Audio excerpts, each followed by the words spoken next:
What's up, guys? Welcome back to the channel. So finally, it's happened. Finally. So we are here at the track with my Moto3.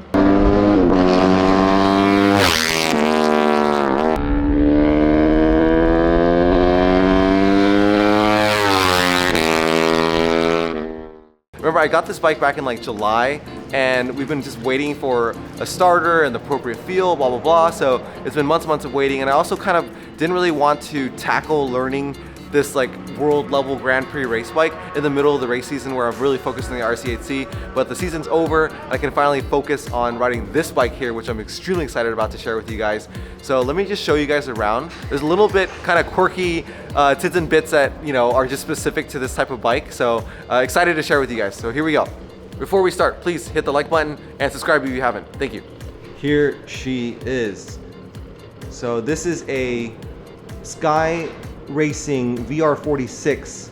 So it's from Valentino Rossi's team, and it's a KTM 250 GP or RC 250 GP. So it's a KTM, completely factory spec Moto3.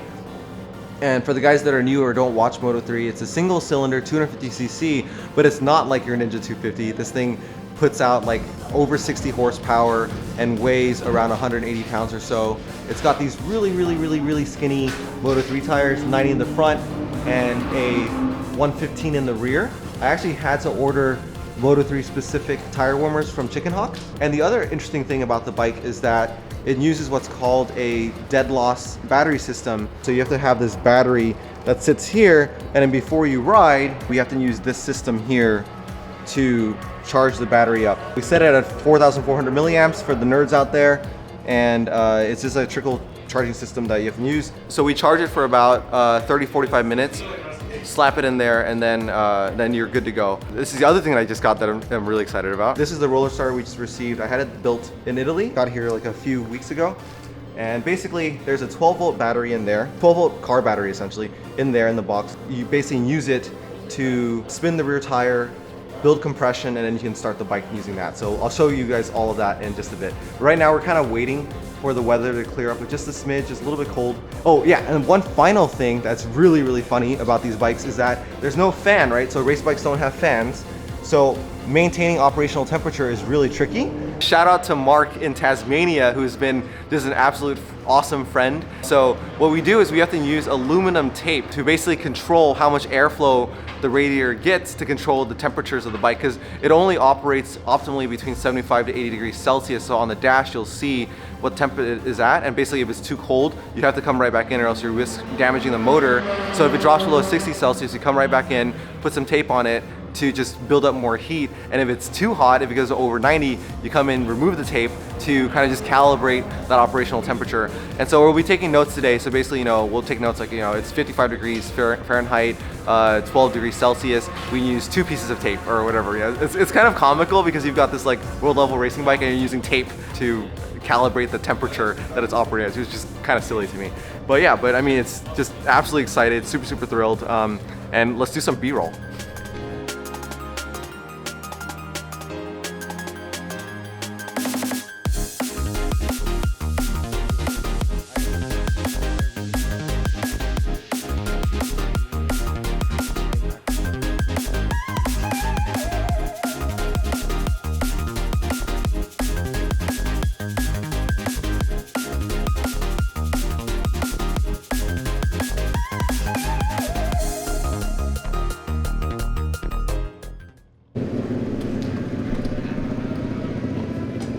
All right, guys, first start.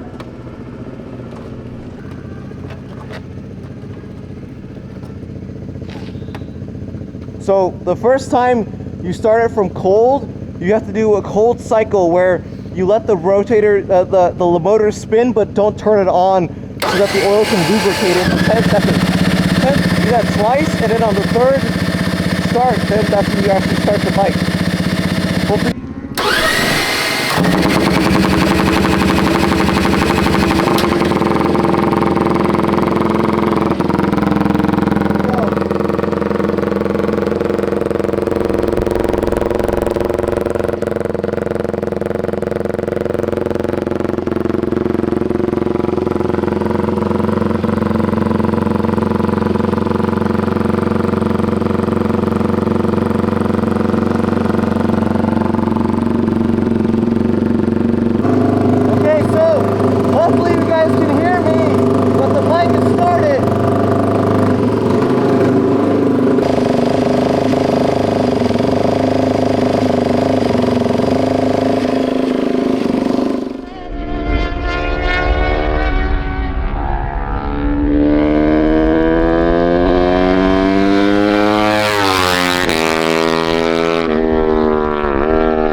right, so just took the bike out for the first lap, and immediately the temperature just started plummeting from the optimal 80 degrees Celsius down to the low 50s. And we were told that if it gets below 60, you have to pit in and then apply tape on the radiator to get the temperatures back up, or else you risk damaging the motor. Let me show you the super state-of-the-art aluminum tape application. Shit's expensive, man. Yeah. We've added 4 pieces of tape where Peter's hands are. Yep, right there. You can see it. Next run, hopefully it'll be a better one. All right, be right back.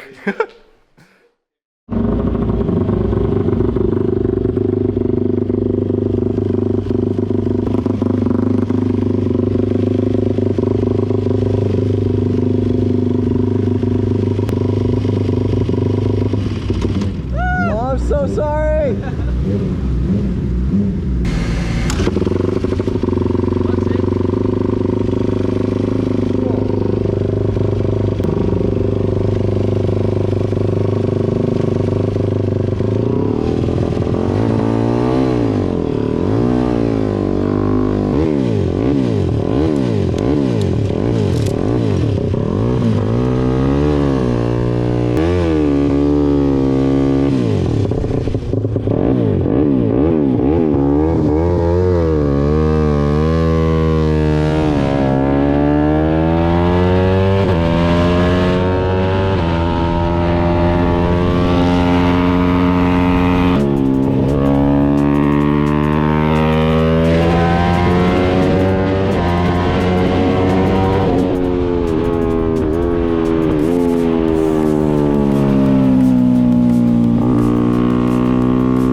Okay, so I survived my first full session on the Moto3, and there's a couple of things that are needing some adjustments, so let me show you guys. The bike was originally Dennis Foggia's bike, and the dude's like 5'6" and 125 pounds, and the clip-ons were like kind of really turned in, very, very small, because the riders are very like horse jockeys essentially. So what I'm gonna try is we try to widen it out a little bit, so hopefully that's more comfortable.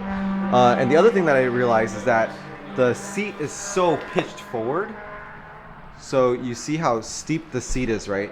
You guys can see how steep it is. So basically, as soon as you get on the brakes, you're just sliding right up on the tank. So I think, maybe if we do more riding with this bike, I would definitely consider getting like a tech spec for the grips on the tank, and or maybe a grippier seat somehow.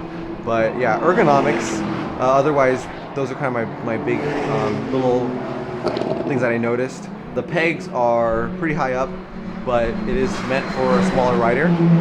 First impression though is that it's a really Holy shit, that's a really loud car. So the motor revs super fast, but it's actually very smooth and it's actually very accessible. I was very surprised by that. The quick shifter works really well. There's no auto blipper, obviously, so you can't just like clutchless downshift, but the slipper clutcher and the mechanism they have in there is like butter smooth. Like it's extremely smooth to go downshift. So you can see how the really fast, the Moto3 riders, how they roll through the gears so fast on track. It's a really satisfying sensation. Aside from that, like the Dunlops are good. It's my first day using Dunlops. I've always just ridden Pirelli, so but it's been fine. It's a tire. Other things from that, super agile. Obviously very agile. Brakes are really good. Very smooth, not overwhelming at all. So really just trying to get more comfortable with the machine overall, and I think I can start to turn some decent laps. But yeah, gonna go back out soon.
Really fun. Nice. I don't know what pace I'm doing, but it feels pretty good. Looks fast. Yeah, it does. Yeah. My knees hurt.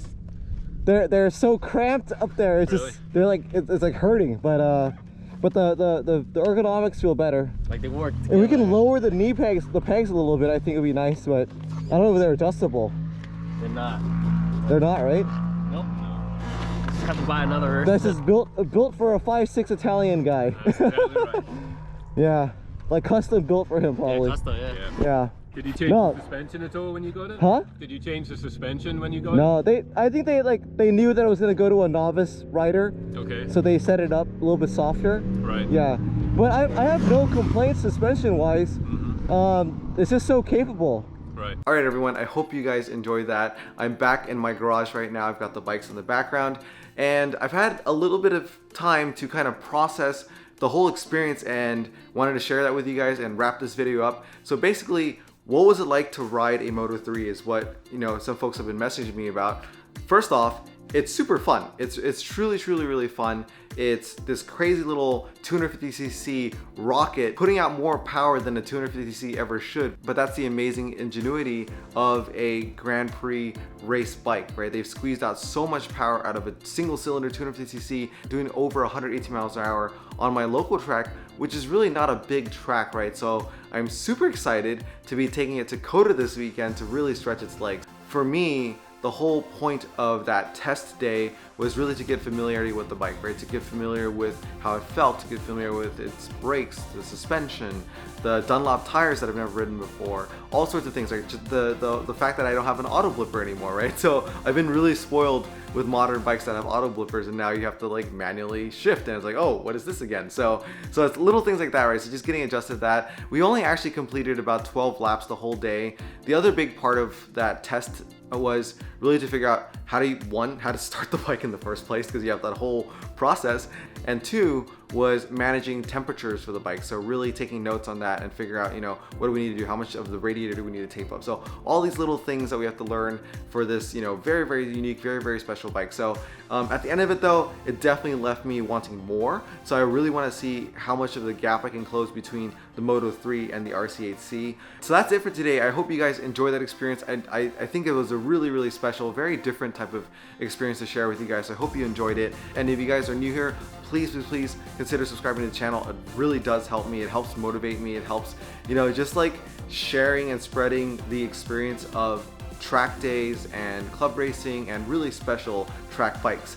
What's next is this weekend I'll be at COTA for 2 days. So if you're there, please swing by and say hi. I'll bring both the Moto3 as well as the RC8C. And on Sunday, I'll probably be riding an S1000R as well. So tons and tons of content coming up. Hope you guys are excited, and I'll see you guys on the next video. Peace.